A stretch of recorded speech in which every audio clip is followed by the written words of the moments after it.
नमस्कार,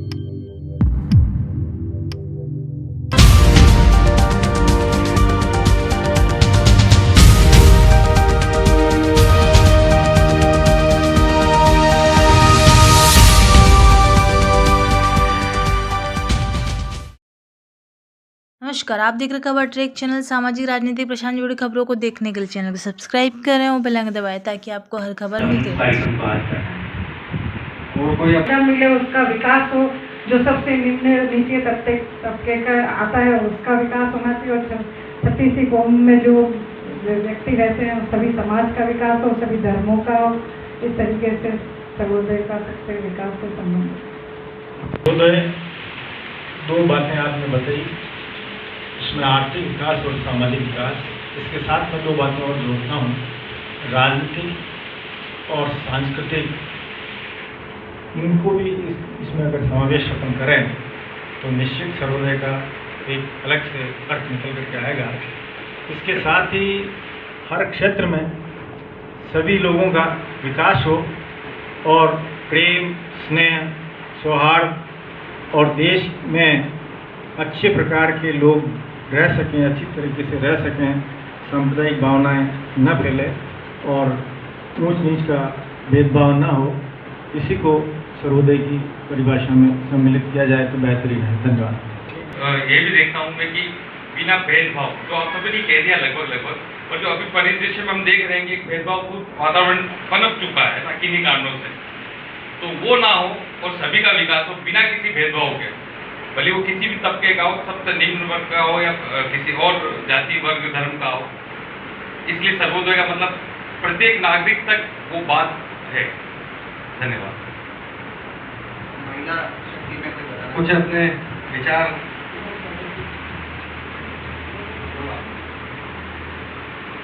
अभी हमारे कई जातिवाद हो रहा है कि ये मुस्लिम है, हम हिंदू है, क्या हम सब एक ही तो हैं? सर्वोदय का मतलब क्या है? हम सब एक साथ होना चाहिए, उसी को तो कहते हैं। और हम आज सब जने, ये जरूरी नहीं है कि हम कौन है क्या है, सब एक साथ होके सबकी अपनी अपनी समस्या का समाधान होना चाहिए, सभी को साथ लेके चलना चाहिए। धन्यवाद। सर्वोदय का मतलब ये होता है मेरे हिसाब से कि जैसे कि प्रतिदिन सूर्य जैसे निकलता है तो वो सूर्य की जो किरणें निकलती है, उसी तरह से कांग्रेस में भी यही होना चाहिए कि सारे एकजुट होकर प्रकाशित होने चाहिए। इसको कहते हैं सर्वोदय। Thank you. सर्वोदय संकल्प, जैसा जिसकी नाम से ही विदित होता है कि देखा जाए तो सर्वोदय का मतलब तो यही है कि सभी का उदय। जब गांधी जी किसी यात्रा में निकले थे, पद यात्रा थी, तो वो कहीं से निकले थे जब अंग्रेजों का जमाना था, और गांधी जी ने कहा था कि सभी उस जगह जहाँ वो ठहरे थे वहाँ सब आ जाए, सब मिलने आए। मोना भी गई, सबका शायद खाना भी वहीं था। वो सब अपने अपने हिसाब से, जैसे सभी का अंशदान के जैसे वो कार्यक्रम हुआ था, शायद मैं पूरी जानकारी नहीं, पर जैसे ही हुआ था तो वो सभी आए थे। तो पूछ लिया, सब आ गए, तो किसी ने कहा कि एक बूढ़ी औरत है, वो एक औरत है, वो नहीं आ पा रही है। तो क्यों नहीं आ पा रही है? तो किसी को भेजा कि क्यों नहीं आ रही थी, दरवाजा बंद था कि मैं नहीं आ पाऊंगी। क्यों? उन्होंने बहुत मिन्नतें की, नहीं आई वो, तो उनसे कारण पूछा गया। तो उन्होंने कहा कि मैं इसलिए नहीं आ पाती कि हमारे घर में बाहर निकलने के लिए एक ही कपड़ा है हमारे पास, जो मेरे घर की दूसरी महिला पहन के गई है, मैं इस कारण बाहर नहीं आ सकती। क्योंकि ऐसा क्यों, उस जमाने में अंग्रेज जबरदस्ती नील की खेती करवाते थे और उस खेती में सारा माल वो वहाँ ले जाते थे। तो बहुत गरीबी थी गांव में, जो मजदूर थे, किसान थे, उनमें बहुत गरीबी थी, इसलिए ऐसी स्थिति थी। तब बापू ने प्रण लिया कि मैं आज के बाद एक ही वस्त्र धारण करूंगा। तब से बापू सिर्फ एक धोती लंगोटी में चले और वो आजीवन उसी पे चलते रहे। उन्होंने यही संकल्प लिया था कि सबका सर्वोदय यानी सभी का उदय, चाहे वो आर्थिक हो, सामाजिक हो, हर तरह से आखिरी इंसान का, ऊपर से लेके नीचे तक, गरीब का, अमीर का, सबका विकास नहीं होगा, सबका उदय नहीं होगा, तब तक मैं एक ही वस्त्र धारण करूंगा और आजीवन उन्हें उसकी पालना की। धन्यवाद। जय। और आप सभी के उत्तर सही हैं और इतनी विस्तार पूर्वक आप सबने अपने विचार रखे इस कांग्रेस की विचारधारा में, तो एक बार आप सभी के लिए जोरदार तालियां हो जाए। आप सभी अपने लिए तालियां बजाइए कि जिस दौर में हम गुजर रहे हैं, जिस दौर से कांग्रेस पार्टी अभी रही है या कोई लाभ दे रही है, तो वो ऐसा नहीं कर रही है, खैरात नहीं बांट रही। इस देश के अंदर मेरा योगदान है, इसके निर्माण में मेरा योगदान है और ये महसूस नहीं करना चाहिए। कहीं भी एक भेदभाव नहीं हो और उसकी गरिमा को ठेस नहीं पहुंचे। हम आमतौर पर क्या करते हैं, अगर कुछ किसी को दे रहे हैं तो हम उसकी गरिमा को ठेस पहुंचाने में भी कहीं कमी नहीं रखते, जाने अनजाने में।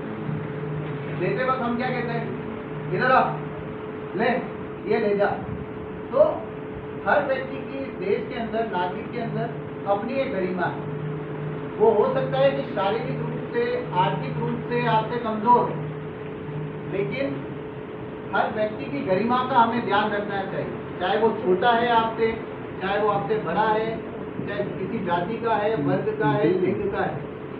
तो ये तो महत्वपूर्ण बातों का ध्यान रखकर सीखने को मिलेगी। मेरी बहुत प्यारी बहनों, आयोजकगण और सभी साथियों, मैं अपनी बात की शुरुआत कहाँ से करूँ? क्योंकि पंचायत के साथ और पंचायत राज के साथ और 33% की भागीदारी के साथ मेरा नाम जुड़ा हुआ है। राजीव जी ने, आज पहली बात उनसे शुरू करूं, पहले नेहरू जी को अपनी श्रद्धांजलि देती हूँ। और जिस सर्वोदय की बात अभी भैया कर रहे थे, उस सर्वोदय का शुरुआत गांधी जी ने किया, लेकिन उसके प्रणेता नेहरू जी थे। और किस तरह से इंक्लूसिव ग्रोथ के द्वारा हम सर्वोदय को प्राप्त कर सकें, ये उनकी कोशिश है। कहाँ इंस्ट्रूमेंट और वैज्ञानिक साधन और कहाँ एक तरफ पंचायत राज जो बिल्कुल ग्रामीण स्तर का, नीचे का, लेकिन उसका उद्घाटन करने के लिए राजस्थान की शुरुआत हुई नागौर में। हमारे सुखाड़े जी जो मुख्यमंत्री थे और नेहरू जी ने आकर उसका उद्घाटन किया। इसलिए मैं दोनों महामानवों को बहुत प्रणाम करती हूँ। लेकिन राजीव जी से मेरा जुड़ाव बहुत ज़्यादा था और वो हर बात को वो समझते थे। मैं जैसे बहुत पढ़ी लिखी हूँ तो बहुत समझती हूँ कि मेरे पुराने साथी लोग जानते हैं इस बात को, तो कभी गोल लगा के बात कर लिया करते थे। तो उन्होंने कहा एक बार मुझे कि गांधी जी की बात को हम कहाँ मान पाए, नेहरू जी की बात को हम कहाँ मान पाए। निर्णय लेने की प्रक्रिया में तो महिलाओं का हाथ है ही नहीं, क्योंकि तब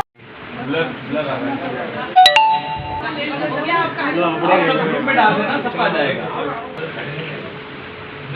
जो जिसने निकाला व्हाट्सएप है ना, फोटो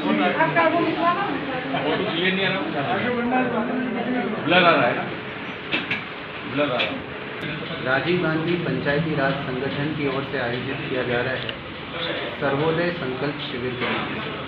इस शिविर के अंदर पंचायती राज की जो प्रस्तावना है वो किस तरह से हमारे संविधान के अंदर बनाई गई है और कैसे हम उसको शाश्वत कर सकते हैं। कांग्रेस की जो सर्वोदय की विचारधारा है, संविधान के जो मूल्य हैं और सभी की, भारत के प्रत्येक नागरिक की इस देश के अंदर जो भागीदारी है, उसको लेकर 2 दिवसीय ये गोष्ठी है। इसके ऊपर हम साझा प्रयास करेंगे, मंथन करेंगे और समझने का प्रयास करेंगे कि कैसे हम सर्वोदय की विचारधारा जन तक पहुँचाएँ और पंचायती राज को कैसे हम सशक्त कर सकते। मैं चाहूँगा कि कामिनी जी इस बारे में जानकारी दें। आज के लोग आए हैं और कितने दिन का शिविर और क्या क्या मंथन होंगे? आज से शिविर का शुभारम्भ हुआ है, कल 4 बजे तक ये चलेगा शिविर। यहाँ रहना खाना यही है। कहाँ से लोग आए हैं? जाडोल, क्लासिया, सायरा, बेगुंडा, सारे मावली है। क्या रहेगा इसके अंदर? ये सर्वोदय शिविर है, इसके अंदर पंचायत राज से संबंधित सारी जानकारी देंगे, कैसे है ना लोग पंचायत राज से जुड़ें, कैसे कांग्रेस पार्टी की विचारधारा से जुड़ें और कैसे कांग्रेस पार्टी के लिए काम करें, इस तरीके से सारा है। और जब हम सब एक साथ एक दिन रहने का मौका मिलेगा और हम पार्टी को मजबूत कर सकें, इस तरीके के अब प्रोग्राम में भी साथ मिलें, बढ़िया बैठे उनके खाएँ पिए सब एक साथ। Okay sir. और राजीव गांधी पंचायती राज संगठन, जो कि ऑल इंडिया कांग्रेस कमेटी का एक बहुत महत्वपूर्ण विभाग है, उसको एक जिम्मेदारी दी है कि जो राजस्थान में जो जनप्रतिनिधि है स्थानीय निकायों के, चाहे वो पंचायती राज के हो या नगरीय निकायों को, उनका नेतृत्व विकसित किया जाए, उनमें कांग्रेस की विचारधारा मजबूत की जाए। इसी उद्देश्य से आज ये सर्वोदय संकल्प शिविर 2 दिवसीय यहाँ उदयपुर में आयोजित हुआ है। इसमें 2 दिनों में हम कांग्रेस की विचारधाराओं के जो संघर्ष, भारत निर्माण की कहानी, राष्ट्र निर्माण और उस राष्ट्र निर्माण में कांग्रेस कार्यकर्ता की भूमिका, पंचायती राज संस्थाएं, उनकी स्थापना, उनकी सुदृढ़ीकरण के क्या उपाय हो सकते हैं, और कांग्रेस की आइडियोलॉजी और उस आइडियोलॉजी में कार्यकर्ता की भूमिका, ऐसे बहुत सारे मुद्दों पर बहुत व्यापक चर्चा होगी, जिसमें पीपीटी प्रेजेंटेशन के माध्यम से कार्यकर्ताओं से बहुत सारे संवाद होंगे और एक रूबरू कार्यक्रम होगा जिसमें हम अनुभवी नेताओं के जो अनुभव है वो युवा हमारा जो नेतृत्व है उससे रूबरू करवाएंगे। साथ ही जो पुराने तरीके थे, जो कांग्रेस की चरखा चलाना, इसी तरह से जो श्रमदान है, प्रभात फेरी है, इन सभी रचनात्मक गतिविधियों से वापस कांग्रेस कार्यकर्ताओं को जोड़ने के लिए आज ये राजीव गांधी पंचायती राज संगठन की ओर से 2 दिवसीय सर्वोदय संकल्प शिविर आयोजित हो रहा है।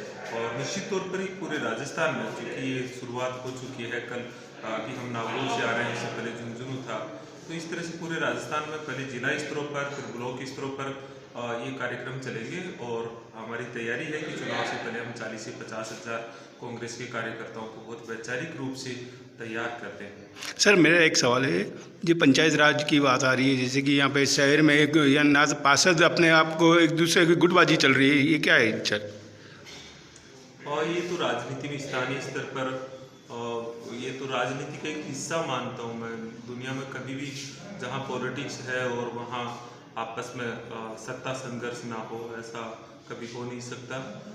तो इसे तो हम बहुत नेचुरल मानते हैं, इसे बहुत सीरियसली नहीं मानते। लेकिन फिर भी जब कार्यकर्ता यहाँ 2 दिन तक रुकेंगे, यही सोएंगे, बैठेंगे, कल्चरल एक्टिविटीज़ होगी, तो ये प्रोग्राम इसीलिए होते हैं कि जो कम्युनिकेशन गैप अगर कहीं रहता भी है तो वो दूर हो।